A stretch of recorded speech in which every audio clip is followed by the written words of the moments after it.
By ಎಲೆಕ್ಷನ್ನಲ್ಲಿ ಸೋಲಾದ ಬಳಿಕ BY Vijayendra ಅವರಿಗೆ ಬಹಿರಂಗವಾದಂಥ ಒಂದು ಪತ್ರವನ್ನು ಕಾರ್ಯಕರ್ತರಿಗೆ ಬರೆದಿದ್ದಾರೆ. ಬೈ ಎಲೆಕ್ಷನ್ನಲ್ಲಿ ಸೋಲ ಬಳಿಕ ವಿಜಯೇಂದ್ರ ಕಾರ್ಯಕರ್ತರಿಗೆ ಬಹಿರಂಗ ಪತ್ರವನ್ನು ಬರೆದಿದ್ದಾರೆ. ರಾಜ್ಯಾಧ್ಯಕ್ಷರಾಗಿ ಅವರ ಜವಾಬ್ದಾರಿಯ ಜೊತೆಗೆ ಸೋಲಿನಿಂದ BJP ಕಾರ್ಯಕರ್ತರು ಎದೆಗುಂದಬೇಕಿಲ್ಲ, ಮುಂದಿನ ಸವಾಲು ಎಚ್ಚರಿಸುವಂಥ ಒಂದು ಸಂಕೇತ ಅಂತ ನಾವು ಭಾವಿಸೋಣ ಅನ್ನುವಂಥ ಮಾತನ್ನು ಈಗ ಪತ್ರದಲ್ಲಿ ಉಲ್ಲೇಖ ಮಾಡಿದ್ದಾರೆ. ಮುಂದಿನ ಸವಾಲು ಎಚ್ಚರಿಸುವಂಥ ಸಂಕೇತ ಇದು ಅಂತ ನಾವು ಭಾವಿಸೋಣ. ದುರ್ಮಾರ್ಗ ಬಳಸಿ ಗೆಲ್ಲೋದು ಕಾಂಗ್ರೆಸ್ಗೆ ಹೊಸದಾಗೇನಿಲ್ಲ, ಹಿಂದೆ ಕೂಡ ಸಾಕಷ್ಟು ಬಾರಿ ಮಾಡಿದ್ದಾರೆ. ಸೋಲನ್ನು ಹಿನ್ನಡೆ ಎಂದು ಪರಿಗಣಿಸುವಂಥ ಪ್ರಶ್ನೆ ಉದ್ಭವಿಸಲ್ಲ. ಸಿದ್ದರಾಮಯ್ಯಗೆ ಚುನಾವಣೆ ಫಲಿತಾಂಶ ತಮ್ಮ ಭ್ರಷ್ಟತೆಯ ಕರಾಳ ಮುಖವರಿಸಿಕೊಳ್ಳಲು ಅಸ್ತ್ರವೂ ಅಲ್ಲ ವಸ್ತ್ರವೂ ಅಲ್ಲ ಅನ್ನುವಂಥ ಮಾತನ್ನು ಈಗ ಹೇಳ್ತಾ ಇದ್ದಾರೆ.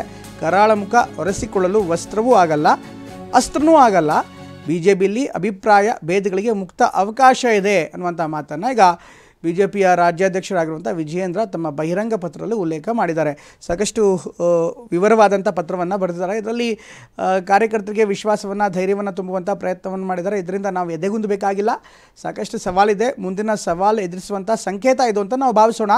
ಇನ್ನು ದುರ್ಮಾರ್ಗ ಬಳಸಿ ಗೆಲ್ಲೋದು ಕಾಂಗ್ರೆಸ್ಗೆ ಹೊಸದಾಗಿಲ್ಲ, ಸೋಲನ್ನು ಹಿನ್ನಡೆ ಅಂತ ನಾವು ಪರಿಗಣಿಸುವಂಥ ಪ್ರಶ್ನೆ ಉದ್ಭವಿಸೋದೇ ಇಲ್ಲ. ಸಿದ್ದರಾಮಯ್ಯಗೆ ಚುನಾವಣೆ ಫಲಿತಾಂಶ ತಮ್ಮ ಭ್ರಷ್ಟತೆಯ ಅಥವಾ ಕರಾಳ ಮುಖವನ್ನು ಒರೆಸಿಕೊಳ್ಳಲು ವಸ್ತ್ರವೂ ಆಗಲ್ಲ, ಅಸ್ತ್ರವೂ ಆಗಲ್ಲ. BJPಯಲ್ಲಿ ಅಭಿಪ್ರಾಯ ಭೇದಗಳಿಗೆ ಮುಕ್ತ ಅವಕಾಶ ಇದೆ ಅನ್ನುವಂಥ ಮಾತನ್ನು ಕಾರ್ಯಕರ್ತರಿಗೆ ಹೇಳಿದ್ದಾರೆ. ಯಾಕೆಂದರೆ ಈಗಷ್ಟೇ ನೇರವಾಗಿ ವಿಜಯೇಂದ್ರ ವಿರುದ್ಧ ಅನೇಕರು ಅವರ ನಾಯಕತ್ವವನ್ನು ಪ್ರಶ್ನೆ ಮಾಡಿ ಟೀಕೆ ಟಿಪ್ಪಣಿಗಳನ್ನು ಮಾಡ್ತಾಯಿದ್ರು. ಅದನ್ನು ಪರೋಕ್ಷವಾಗಿ ಉಲ್ಲೇಖಿಸಿ ನಮ್ಮಲ್ಲಿ ಅಭಿಪ್ರಾಯ ಭೇದಗಳಿಗೆ ಮುಕ್ತ ಅವಕಾಶ ಇದೆ ಅನ್ನುವಂಥ ಮಾತನ್ನು ಹೇಳ್ತಿದ್ದಾರೆ.